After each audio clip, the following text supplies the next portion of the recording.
So you're gonna record? Okay, perfect. All right, let's do it. Let's party. Okay, so Oh, hey let's Chris, party. tell people about the plot and even the message of your movie Lemonade Blessing.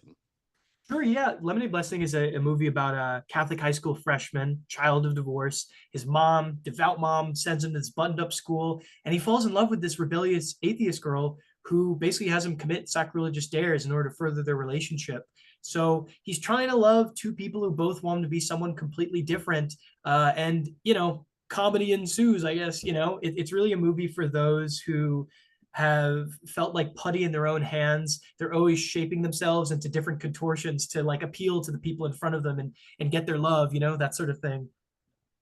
But what's the message? What are you saying?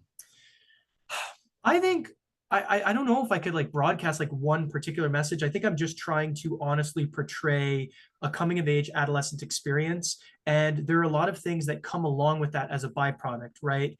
There's a lot of questions of how much does our upbringing affect us, right? Because we contextualize the film with these flashback sequences. And so, part of the structure of the film is reflecting on to what degree does John's first love come from his own relationship with his mom, that sort of thing.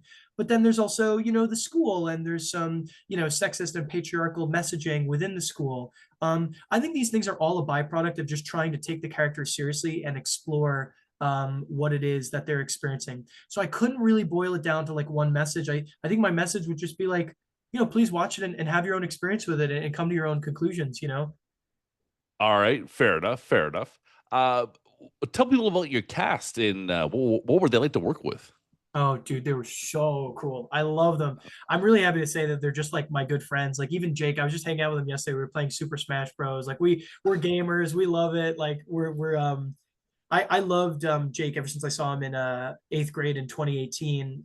He was just such a vulnerable, truthful, self-disclosing performer, and there's just a delicious neurosis about him that I identified with that I think I had myself. And so um, casting him was super easy. I mean, I he was on the pitch deck for the film. He was very much one of the first people that I considered for it. Sky, we found through a more traditional casting process, and basically, her self tape was just like incredible. Like it's the scene where John's like, "Oh, are your parents divorced?" And she looks at him. She's like, yeah." And just the way her eyes flick from the locker to him, so much is contained in this flick. Like she perfectly understood what it means to be someone who hides so much, who self mythologizes, who builds herself up to be worldly, but is actually, just as vulnerable as anyone else. And she was so good at hiding it, but letting just a little ray of light poke through. And so, yeah, working with them was great. They're excellent at improv. I found that out the chemistry reads. So I'm, it's really fun to share that like 15% of the film is improvised dialogue. And I think that really does a lot for it for me, keeps it fresh. Cool. And so you made short films before. I did, yeah. It- tell people about that, and then tell me about making the transition to short filmmaking to feature filmmaking. Absolutely, yeah. I mean, dude, I've been making movies since I was in like seventh grade, just like silly little stuff for YouTube. I'd make like little first person POV videos or skits and stuff like that. I also did video game reviews because I really loved video games at the time. But yeah, I just kept making films. I started taking it a little more seriously in undergrad in when I went to Fordham University. I double majored in psych and filmmaking. And yeah, there would be like a campus film festival, campus movie fest, and I remember making a short about test anxiety my junior year. And I was so stoked because we actually won the festival. And I was like, holy hell, this is crazy. And I was like, yeah, maybe I should start really pursuing this. So I went and got my master's in USC in their production, film and television production MFA. And I met a lot of people who I feel a lot of kinship with at the program. I have my problems with the program itself, but the people over there are really, really lovely. And so I got a lot of experience there. I cut my teeth on a lot of shorts, and it was during my third year that I realized I really want to make a feature film. Your film program will emphasize, hey, make a thesis film, make a 15-minute film. And basically the idea is you'll make a thesis film, you'll go to a festival, and like money bags will pop out and be like, oh my God, you're amazing. Here's your money to make your feature film. but I didn't buy it. I didn't buy it. It didn't make sense. I thought, why put $20,000 to $50,000 into a short film when you could put that towards a feature film? So I decided to start prepping Lemonade a year before I graduated, and then what I did was I started producing thesis films at USC to give myself a sense of what are the logistical hurdles that I'm going to run into when I work on a crew of a larger scale than what I'm used to. And so yeah, I just started prepping it, and then I drove back from LA to New York, and I prepped it another 6 months once I was on site in New York, and we shot it last July, and we wrapped in August basically. Beautiful, beautiful. Would you go back to making short films to test out concepts for a feature? That's a really interesting question. People, you can like surprise yourself. You can try and like run away from who you are, but you'll discover things about yourself. Like I one of my shorts I made at USC was about a guy who has a panic attack at his wedding, and he runs into a public bathroom and hides himself in the handicapped stall, and then a guy in a wheelchair shows up and is like, I got to take a shit. So they're fighting over control of the stall. And I think there's something similar to that in Lemonade, in that both films have a catharsis or a serious panic moment which involves the protagonist and a bathroom. And I think there is something to that where like I really like the sacred and the profane. I like really trying to take seriously our most material, juvenile selves, as well as our most transcendent, emotional, psychological, spiritual selves. And so I think what I do is I go back to the short films to like discover things about like myself, like because like I am a bit of like I feel like a shapeshifter sometimes. Like I do feel like my self presentation changes a lot depending on who I'm with. Like I very much try to mirror energy, and some days I'm like, dude, who am I? Like what am I? Like what is going on? And so I have to go back to the things I've made to remind myself of who I am. And so the things I've made, especially like earlier and earlier in my life when I had no voices in my head, just I was making things, those are actually really helpful to me to discover like who I am, rediscover who I am, I guess. Cool. All right. And how would you characterize or encapsulate your cinema? Oh, that's really hard. I would say that I like tonal shifts. I really, really like the idea of juxtaposing things that are sincere with things that are cheeky, you know, things that are innocent and pure with things that are more sexual and base or bodily, you know, like I also really love subjectivity. Like I cannot direct a film unless I am inside my character's head. And so it was so important to me that the music of the film, the edit of the film, and the coverage of the film, the cinematography, was reflective of a anxious, self-absorbed boy who was coming of age and felt very conflicted. And so everything that we did was built on that. You know, most films, the average shot is like a medium or maybe a medium wide, but in Lemonade, our average shot is a medium close up or even a close up. You know, because adolescence is self absorption.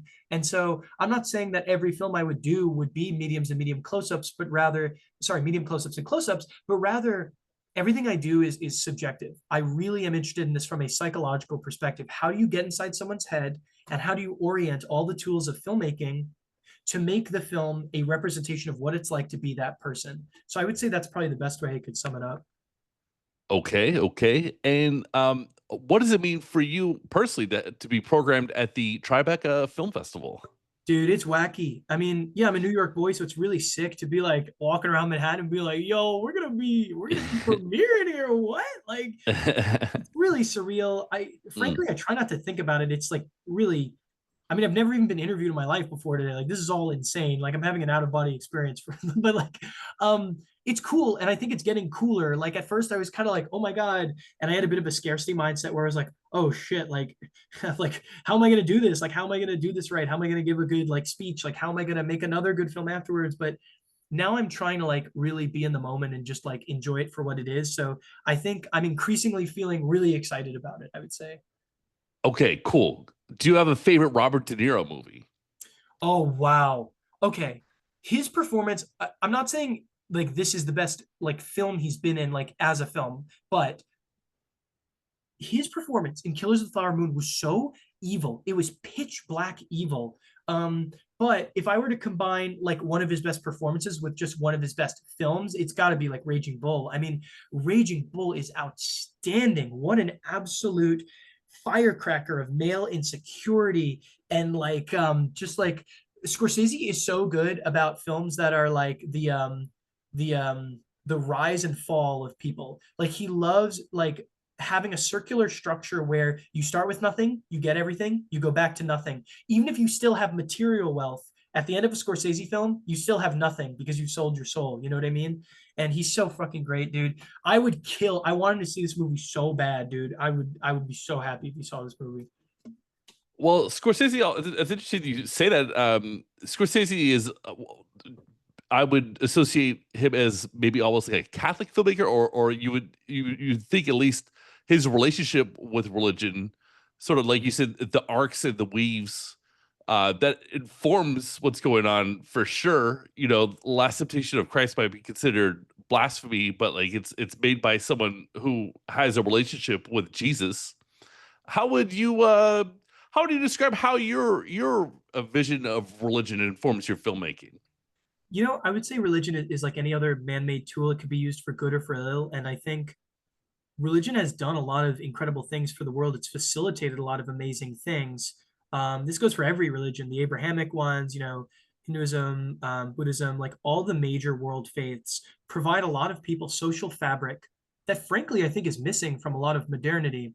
I don't personally identify as religious. I'm an atheist. I'm a materialist. Like, I think these things are ultimately psychological and social phenomena, but I do not have an axe to grind against religion. I just have an axe to grind against people who are unable to live up to the tenets of their faiths, because the faith of the Catholic Church and of Christianity is one of love and acceptance. And so what I don't abide by is people using what should be a religion of love to justify all these heinous things, whether it's xenophobia, exclusion, sexism, patriarchy, racism, all these things. So again, no problem with religion, just problems with how people use it. Okay, beautiful. Chris, thank you so much for your time. Is there a final thought you would like to end this interview with? Ooh, oh my gosh. Um, I don't know. I hope people really take something from the film. I hope they have a meaningful experience with it. There's really no pressure to feel any way about it. It's just kind of what it is, you know. I'm really excited to just get reactions. Go review it on Letterboxd. I will obsessively look at every review and I'll be like, ooh, interesting, ooh, interesting. So yeah, engage with me, I guess is what I'd say. I'm on Instagram at Crispy Merola, CRISPYMEROLA, and I'm incredibly chronically online. So please interact with me. It'll be fun. All right. Well, thank you so much for your time. Awesome. Thanks so much, Michael. It's such a pleasure, dude.